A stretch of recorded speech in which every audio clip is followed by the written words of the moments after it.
다들 속고 있습니다. 지금 뉴스에서는 미국 차기 재무장관 스콧 베선트가 연준 개혁을 이야기한다고 떠들썩합니다. 점도표를 없애네, 물가 목표를 바꾸네.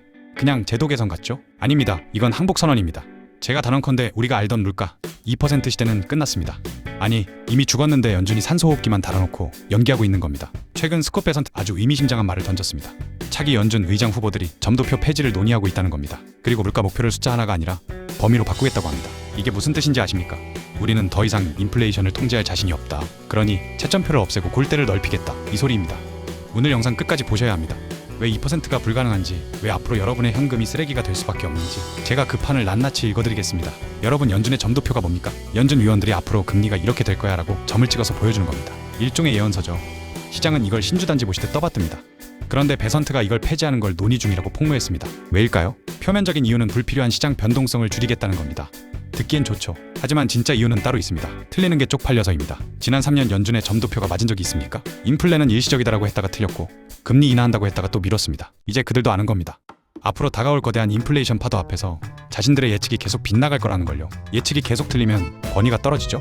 그러니까 아예 예측표 자체를 없애버리겠다는 겁니다. 일기예보가 자꾸 틀리니까 기상청이 일기예보를 안 하겠다고 하는 꼴입니다. 이건 그들이 미래 경제를 통제할 능력을 상실했다는 첫 번째 증거입니다. 여기서 한 단계 더 들어가야 합니다. 점도표는 단순한 예측표가 아닙니다. 연준이 책임을 관리하는 도구입니다. 점도표가 있으면 시장은 연준이 이렇게 말했으니라는 기준으로 움직입니다. 틀려도 연준은 말할 수 있죠.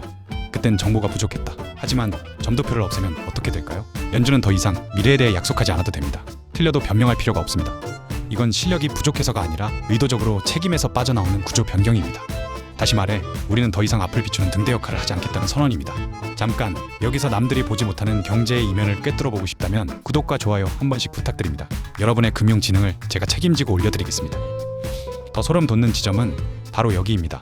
물가 목표를 범위로 바꾸겠다는 발언. 이건 단순히 유연해지는 게 아닙니다. 책임의 형태가 바뀌는 겁니다. 숫자 하나는 판정이 명확합니다. 2%면 성공, 아니면 실패입니다. 하지만 범위가 되면 이야기가 달라집니다. 9.8%가 나와도 범위 아니니까 성공이라고 말할 수 있습니다. 여기서 중요한 건 숫자가 아닙니다. 넘어가도 된다는 사회적 합의입니다.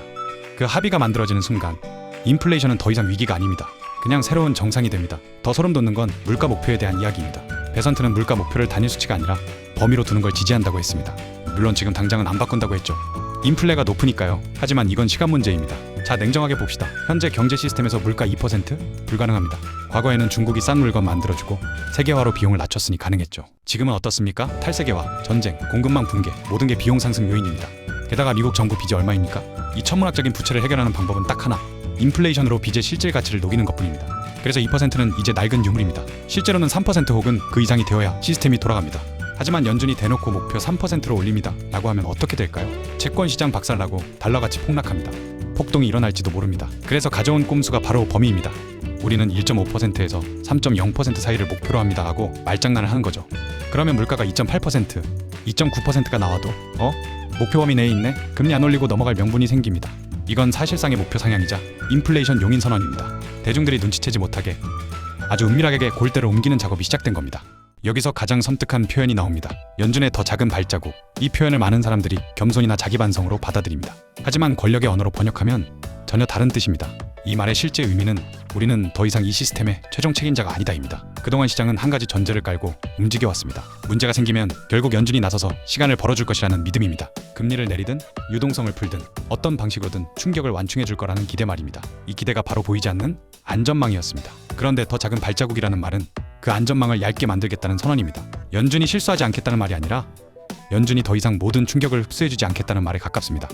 다시 말해, 문제가 생겼을 때 충격을 바닥에서 흡수하지 않고 그대로 위로 전달하겠다는 뜻입니다. 이 구조에서 위기는 사라지지 않습니다. 오히려 성격이 바뀝니다. 예전에는 충격이 와도 중앙은행이 완충장치를 대주면서 시간을 벌어줬다면 이제는 충격이 훨씬 더 직접적으로, 더 빠르게, 더 크게 체감됩니다.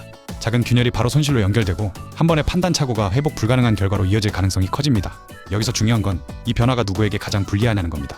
정보가 빠르고 대응 수단이 많은 쪽은 이 환경을 기회로 만들 수 있습니다. 하지만 구조 변화를 늦게 인식하고 대응 여지가 없는 사람들에게는 이 환경이 그대로 위험이 됩니다. 연준이 뒤로 물러난다는 건 시스템이 개인을 보호해주는 범위가 축소된다는 뜻이기 때문입니다. 베선트가 말한 더 작은 발자국은 연준이 조용해지겠다는 의미가 아닙니다. 연준이 책임의 범위를 재정의하겠다는 의미입니다. 인플레이션이 구조적으로 고착화된 상황에서 금리 몇 번 조정하는 방식으로 모든 문제를 해결할 수 없다는 걸 그들 스스로 인정한 겁니다. 그래서 이제는 중앙은행이 앞에 나서기보다 한 발 물러서서 시장과 정부가 충격을 감당하도록 구조를 바꾸고 있는 겁니다. 이건 비관론도 음모론도 아닙니다. 게임의 규칙이 바뀌고 있다는 신호입니다. 그리고 규칙이 바뀔 때 가장 위험한 사람은 여전히 예전 규칙이 돌아올 거라고 믿는 사람들입니다. 그들은 지금 침몰하는 배에서 구명조끼 입고 탈출할 준비를 하고 있는데 여러분은 그 배 안에서 파티를 즐기고 있는 꼴입니다. 정리하겠습니다. 베선트의 발언은 단순한 정책 제안이 아닙니다. 고물가 시대를 받아들이라는 경고장입니다. 점도표 폐지는 연준도 미래를 모른다. 각자 알아서 판단해라는 것이고 목표 범위 설정은 2%는 포기했다. 3% 물가 상승을 정상으로 받아들여라는 겁니다. 제가 봤을 때 향후 인플레이션은 잡히기는커녕 더 심화될 겁니다. 정부는 빚을 녹여야 하고 공급망은 비용을 올리고 있습니다. 여러분이 지금 쥐고 있는 현금 안전할까요? 물가가 매년 3%, 4%씩 오르는 게 정상인 세상에서 은행 예금에 돈 넣어두는 건 돈을 버리는 것과 같습니다. 이제 투자의 관점을 완전히 바꿔야 합니다. 2%로 돌아갈 거라는 환상을 버리세요. 이 거대한 사기극의 이면을 꿰뚫어보고 다가올 구조적 인플레이션 시대에 베팅하는 자만이 살아남을 것입니다. 오늘 영상이 여러분의 뇌를 깨우는 계기가 되었길 바랍니다. 지금까지 히든맵이었습니다.